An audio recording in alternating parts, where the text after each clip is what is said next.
এখন মালিক আসলে আমি কি জবাব দেবো? সারাদিনের খাটনি তো আমার মাটি হয়ে গেল। এই কথা বলে কালো যখনই হামাও করছিল, ইট ভাটার ম্যানেজার এইখানে এসে বলে, আরে কালো আজকে তুই কত ইট বানিয়েছিস? ভাই আমি যে ইট বানিয়েছি সবগুলোই কবুতর হয়ে আকাশে উড়ে গেছে। যা শুনে ম্যানেজার বলে, ধান্দাবাজ তুই তো খুব কাজে ফাঁকি দিস, ইট কিভাবে পাখি হয়ে আকাশে উড়ে যাবে? কাল থেকে তোর আর এখানে কাজে আসতে হবে না।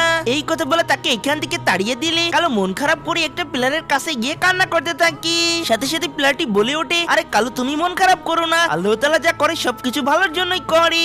আরে আশেপাশে কেউ নেই, এই কথা আবার কে বলছে? আর আজকে আমার সাথে কি সব ঘটনা ঘটছে? এখন দেখি প্লেয়ারও মানুষের সাথে কথা বলতে পারে। ভাই এইসব ছাড়ো, তুমি তো খুব কষ্টে আছো, আমি তোমাকে একটা বার দিচ্ছি, তুমি যে কোনো জিনিস কি স্পর্শ করলে ওটা সোনা হয়ে যাবে, কিন্তু মনে রাখবে কখনো মানুষকে স্পর্শ করবে না।